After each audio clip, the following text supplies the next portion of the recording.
The most important thing that I want you to know from this is simply the importance of leaving bad friends if they're not inspiring you to your potential. And then number two is seeking out people who will inspire you. I'll give you two quick stories. I had some friends of mine, and I might have shared this with you before, Allah knows best. But I had some friends of mine who made it a goal, they wanted to memorize the 40 hadith of Imam al-Nawawi. Did I tell you about this before? So I had some friends who wanted to memorize the 40 hadith of Imam al-Nawawi. And they were like, guys, this is what we're going to do. We're going to memorize one hadith a week and we're going to hold ourselves accountable for it.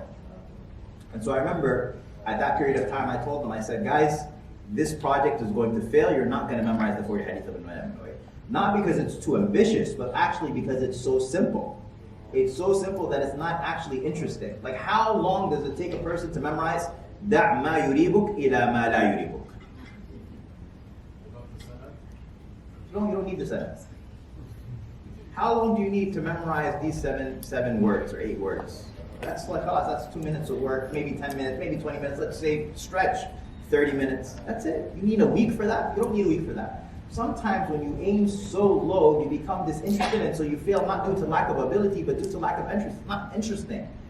And so I told them, I said, guys, the hadith of Jibreel is like super long, but this hadith is like, it's just, and there are many like that. They're very short hadith.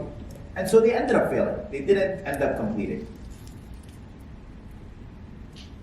Another time, I meet this young man.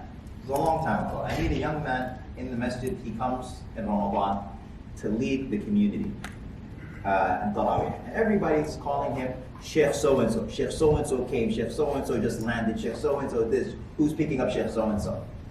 And I'm like, I meet him later on that day. Sheikh so-and-so, Sheikh so-and-so. And he's 16 years old. Super skinny kid.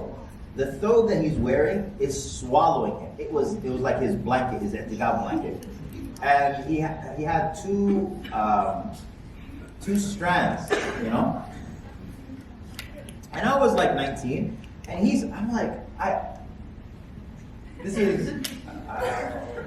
I'm just like, I don't get it. Like, what is it about him that's Sheikh so-and-so? And they're like, no, he memorized the Quran. I'm like, I get that. MashaAllah, there are lots of people who memorize the Quran. They're hafiz, sure, but they're not a sheikh. I still don't get it. And then they're like, oh, but he also memorized Bukhari and Muslim, and he memorized them in 2 months. So I'm like, Sheikh so-and-so. Yeah, be my best friend.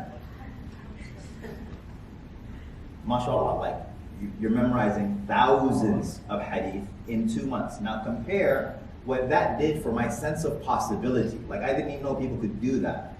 And here you're meeting a 16-year-old kid in the United States who did that, did a program over a summer, memorized, thousands of hadith, compared to, memorizing one hadith a week for 40 weeks. So being in the company of someone like this and his like, undoubtedly over the course of an extended period of time, will make you do things that you never would have thought possible otherwise. That's the importance of being in the circle of people who are ambitious. It's very, very important that you simply put yourself in the company of people who are going in the direction that you aspire to be. Especially when it comes to the akhirah, that you look at those who are doing more than you, look at those who are accomplishing more than you, and putting yourself in those circles that you continue to aspire each other to goodness.